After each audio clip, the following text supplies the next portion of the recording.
Bakunzi b'Imana, nshuti bagenzi bino samizi umuvyeyi wacu Bikira Mariya, ijwi ry'Imana hiwanyu, ijwi ry'Imana iwacu. Kaze dusangira ijambo ry'Imana ryo kuri uyu wa mbere, tugeze mu ndwi ya 20 mu gihe gisanzwe c'umwaka wa liturujia, umwaka utagaburika na kabiri. Ijambo ry'Imana tugiye kuzirikana tukaba turisanga hakurikira. Igisomwa ca mbere cashwabuwe mu gitabu c'abacamanza ni mu kigabane ca kabiri kuva ku murongo wa 11 gushika ku murongo wa 19. Izaburi y'ukwitsa ico gisomwa ni izaburi 105. Inkuru nzana y'inkuru za mukama wacu Yesu Kristu nkuko twayandikiwe na Matayo mweranda mu kigabane c'19 kuva ku murongo wa 16 gushika ku murongo wa 22. Muze rero dutegeyo mu mukama atuyagire muri bino bisomwa vyose tugiye gushikirizwa. Yaga mukama umusavyi wawe aguteze yompi. Ivyo dusoma mu gitabo c'abacamanza. Muri irya misi Yozuwe amaze gutanga, abana b'Isirayeli bakora ibishavuza umukama, bakorera Bayali. Baribagira umukama Imana ya basekuru babo yari yabakuye mu gihugu ca Misiri, baraheza bakorera izindi mana bibakikije, barazifukamira, biraheza bitera ishavu umukama. Baraheba umukama ngo bakorere Bayali na Astarati. Ishavu ry'umukama rero ricarigwa ku banyisirayeli. Umukama abarekurira ko abashimutsi babasahura utwabo, yongera abata mu minwe y'abansi babakikije, nabo ntibashobora no kwivuna. Mu bitero vyose bagira, ukuboko k'umukama baramana kugira ngo kubakorere ikibi, nk'uko umukama yari yabibabwiye, agatako akabarahira. Uko niko yabasutse mu marushwa atagira uko avugwa. Umukama rero abarungikira abacamanza, yongera gukura abanyisirayeli mu minwe y'ababasahura utwabo. Mugabo rero nabo bacamanza nyene ntibahavuye ngo babumvire. Bashiye biyegurira ku zindi mana, bongera barazifukamira. Ntibatevye guhusha inzira abasekuru bari barakurikiye mu kurangura amabwirizwa y'umukama, kandi ntibashatse kubigana. Nk'iyo umukama aramutse abarungikiye umucamanza, umukama yamana n'uwo mucamanza, agaheza akabakura mu minwe y'abansi. Uwo mucamanza akiriho, kuko umukama yavyura ikigongwe iyo yumvise amarira yabo bari mu minwe y'abansi. Mugabo uwo mucamanza yamara gupfa, bigaca bisubira hanyuma bagasumvya ububi basekuru, baca bakurikira izindi mana bakazikorera, bagakubita ibifukamira imbere yazo, navyo ivyo guheba ibintazi n'imigenzo y'abasekuru bikaba umugani. Iryo ni ijambo ry'Imana.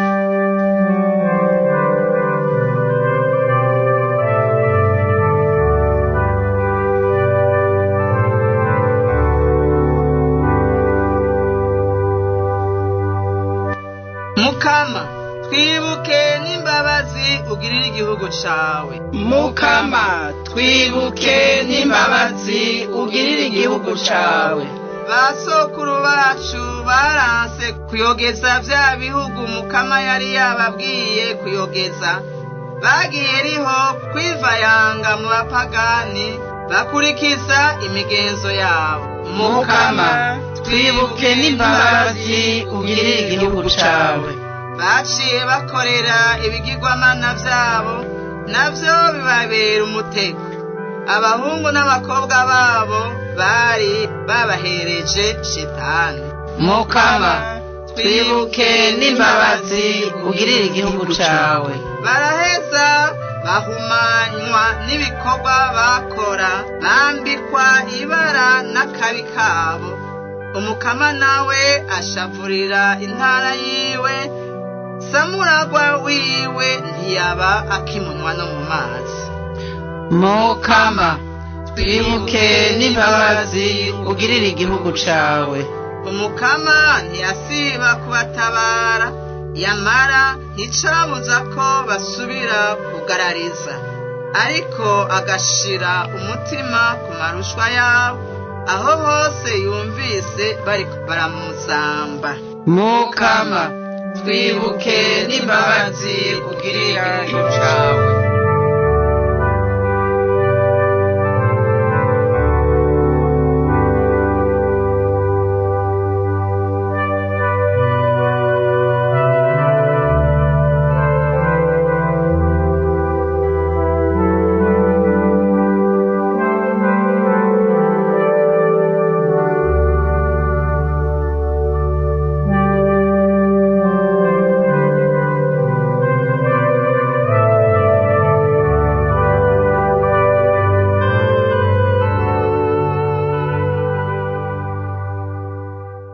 Ivyo dusoma mu nkuru nziza mukama wacu Yesu Kristu nkuko twayandikiwe na Matayo mweranda. Mu kigabane c'19 kuva ku murongo wa 16 gushika ku murongo wa 22. Muri irya minsi haza umuntu aregera Yesu amubarira ati, muhanyi mwiza, iciza nokora ngo ndonke ubuzima budahera niki? Yesu aramubwira ati, ni kuki umbaza iciza? Inziza ni imwe nsa, naho ni wabushaka kwinjira mu buzima kora amabwirizwa. Aramusubiza ati, ayahe? Yesu avuga ati, ntiwice, ntusambane, ntiwibe, ubaha so na nyoko, kandi urakunda mugenzi wawe nk'uko wikunda wowe nyene. Uyo musore amubwira ati, ivyo vyose natanguye kubikora nkiri muto, ico nsigaje none ni iki? Yesu nawe amubwira ati, niba ushaka kuba intungane, genda ugurisha ivyo utunze, ubihaboro, uzoronka itunga mu ijuru, hanyuma uzunkurikire. Ngo yumva iryo jambo, nyamusore agenda ababaye kuko yaratunze ibintu vyinshi. Nitwakirize yompi iyi nkuru nziza ya Kristu.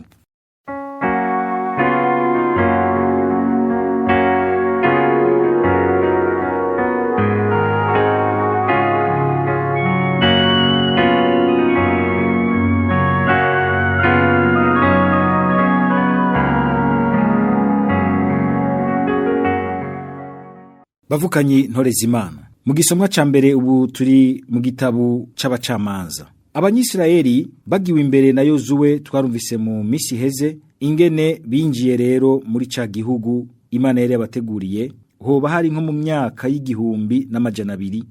Niho rero mu nyuma bamaze kugabanganya igihugu bakurikije ya miryango 12 y'Isirayeli, hazi ikindi kiringo gishasha caho baza barayoborwa n'abacamanza. Ico gihe coba caramaze nk'ibinjana nka 2 hagati mwaka w'igihumbi kimwe n'amajana 2 n'umwaka w'igihumbi, aho tubona ko hashinzwe ubwami bwahereye kuri Sauli, hama bugakomera bugatsimbatara bugafata neza ku mwami Daudi.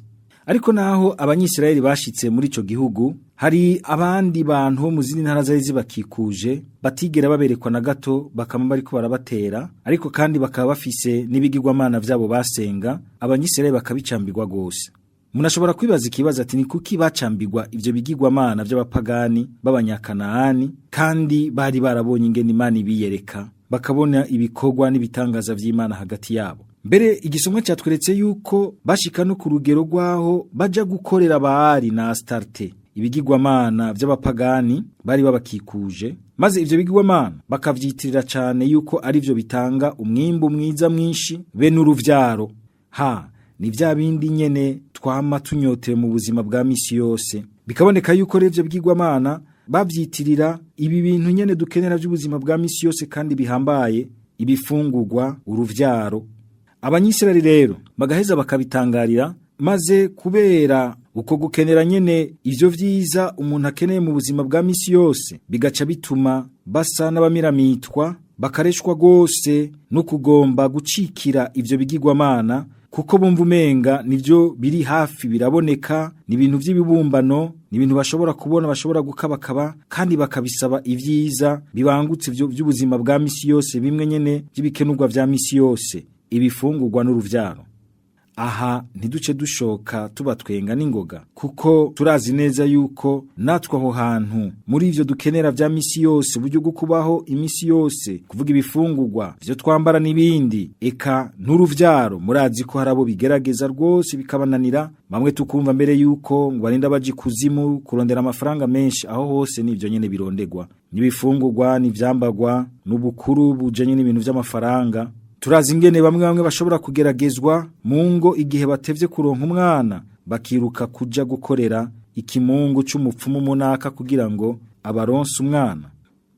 Abanyisero bamabona yuko rero Imana y'ubumenyi iri kure, ni Imana yinyegeje mu inahazwa bwayo hariya mu bweranda bwayo, mbere Imana itoroshe gushikira, batabifashijemwo nabo nyene bayishikira bakenya bamwe babona umenga ishikirwa na bamwe bagaca bacikira ivyo bigirwa Imana umenga biri hafi ya bose. Nakaryo kiza ko kwibaza natwe rero ikibazo gikomeye, mbega iyo dukenye ibi canke biriya kandi bihambaye bikora gose ku buzima bwacu, tuvyifatamwo gute? Ubwo turemera tukabirondera mu nzira nziza, tukihangana tukabirondera mu nzira y'ukubananya dukorera umukama n'ijambo ryiwe, canke kumbure duterera hasi ingiro n'ingendo vy'Imana twemeye mwibatisimu, ugasanga turiko turarondera ingene twimara ipfa ry'ibinabiriya duciye kubiri n'Imana n'ishaka ry'Imana, mbere tugiye mu mayira atuka Imana, adahezagirwa n'Imana na gato.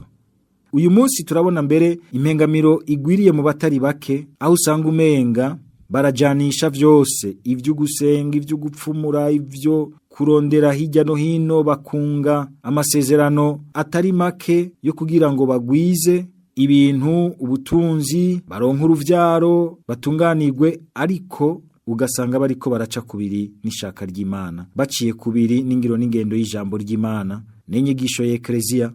Mbere aho ugasanga nibo dutangarira yuko umenga barashitse, bararambirije mu vyiza, ubuzima bwabo bwarakunze koko. Turategerezwa kwitonda gose kugira ngo turabe intumbero duha ubuzima bwacu, kugira ngo ntitugenzwe gusa n'ibikenurwa vy'umubiri wacu, ngo twibagire ko umutima wacu nawe nyene ufise ubuzima, ko mu guhitamwo ibitunga umubiri, ivyorohereza umubiri, ariko biciye kubiri n'ishaka ry'Imana, tuba turiko turica imitima yacu, kandi impera n'imperuka dusanga urupfu rwaratwinjiranye. Ijambo ry'Imana ryagarutse no kuri uku kuntu Abanyisirayeli ngo bagerageza kugororokera umukama igihe baba bari kumwe n'umucamanza Imana yabarungikiye, uwo muntu wayo arimwo mutima wayo, bakumva rero babangukiwe no kubandanya bagororokera umukama. Ariko ngo arenganya atakiriho, bagasubira inyuma ngo ububi bwabo bukarusha mbere ubw'abasekuru, bagasubira gukorera ibigirwamana. Bumva umenga Imana ihari igihe umucamanza wayo, umuntu wayo arimwo mutima wayo ari hari, bakibagira yuko ari Imana yamana nabo nk'uko yabibemereye. Umucamanza arenganye, umuntu w'Imana arenganye, bagaca nabo basubira inyuma bakaja gukorera ibigirwamana. Mbega tweho bavukanyi, turumva ko twakujije ubucuti bwacu n'Imana ku buryo dushobora kubananya tubugenderamwo, tutagifise kumbura umwe yatugiye imbere, umwe twabona tukumva umenga biraduteye intege, umwe yatwigisha ijambo ry'Imana, patiri tuyobora mu vy'umutima. Mbega iyo utari kumwe nawe urumva ko Imana yoyo mugumana. Uyo yarakweretse uwo wategerezwa kwihambirirako, tegerezwa kwihambirira kuri uyo yagushize imbere, kagufasha kubona umuco w'Imana. Yagufashije kubona uwo wategerezwa kwihambirirako, siwe utegerezwa kwihambirirako. Mbega ubwo turumva yuko Imana turi kumwe, n'igihe tutari muri vya bibanza tumenyereye ko igihe tubirimwo ariho twumva umenga Imana iri kumwe natwe, vya bibanza dusengeramwo kumure birangukiramwo n'ibitangaro vyinshi. Ubwo turumva yuko Imana igumana natwe n'igihe tutari mu masengero atwibutsa Imana, canke kumbura iyo tuvuye hafi y'ivyo vyibutso canke abatwibutsa Imana, duca tugenda gusenga no gupfukamira ibigirwamana bigwiragiye aho mayira y'ubuzima bwacu, bikaza biraturesha, biturahura umutima, bidusahura imitima, bifatiye ku bikenurwa vya misi yose, ivyo turya, ivyo twambara, uruvyaro, amatungo, kumererwa neza, ukugira ikibanza ciza mu bandi. Natwe nitwaba mu mutima vy'ukuri twarahisemwo umukama, kandi tukaba tugenzwa n'icifuzo ciza cyo kumugororokera no gucudika hamwe nawe, naho twogira ivyo dukena tuzorema, kandi tuzoremesha n'abandi, kuko naho twotunga ivy'isi vyose nticobuza yuko tugumana umubabaro. Ivyiza vy'isi vyose ntibishobora gukura akabonge k'umutima, ntibishobora guhaza ngo bizane ubuhigwe n'akanyamuneza vy'umutima. Bene ivyo bizana mu kugendanira Yesu Kristo, mu kugendera koko mu mico n'imigenzo myiza y'ijambo ryiwe. Ahandiho tuguma muri ubu buzima bwacu dusa n'abasubiye inyuma, nk'uyu musore duheje kumva mu nkuru nziza, bimunanira gukurikira Yesu Kristo, kwihambirira kuri Yesu Kristo, akihambirira ku matungo, agasubira inyuma babaye, agasubirana inyuma umubabaro wiwe, arambirije muri vya bintu vyinshi yaratunze, ariko atabuhigwe afise, yuzuye umubabaro. Hari benshi tubona umenga turacambirwa kuko barundarunze vyinshi, ariko ugiye kuraba usanga ari abantu buzuye umubabaro, atabuhirwe n'akanyamuneza vy'ukuri bafise mu mitima yabo. Atari uko gutunga vyinshi vyari bibi, ariko ntibibe ivyo uhezamwo umutima wawe, ntibibe amatungo wigungana canke uronka mu nzira mbi. Amatungo kugira ngo abe meza ategerezwa gukoreshwa muri izo ntumbero zibiri. Ubwa mbere kurondegwa mu nzira nziza itunganye, ubwa kabiri kumenya kuyasabikanya, kuyasangira n'abandi, niho aheza gatuma tutaba nk'abantu menga barasubiye inyuma, buzuye umubabaro kubera ko batateye imbere ngo batere intambwe y'ukuyarondera vy'ukuri bari kumwe n'umukama kandi bakorera umukama. Mukama Yesu Kristo, duhe kugukurikira atakidutangira. Dukize ivyo vyose vyo dutangira, cane cane ivy'umwitwarariko n'umunoho w'amatungo. Duhe mbere n'ivyo dukenera mu buzima, ntivyigere biduhuma amaso ngo bidutume tutagukurikira. Duhe kubirondera mu nzira nziza, dukurikira wewe, kandi tumenya kubikoresha mu ntumbero yawe. Ntihagire ikintu na kimwe co twifatira ngo kiduherane, ngo gitubuze gukurikira wewe musa, ushobora gushikana ku buhirwe budahera, ku kanyamuneza kamaho. Amen. Kw'izina rya Data n'irya Mwana n'irya Mutima Mweranda. Amen.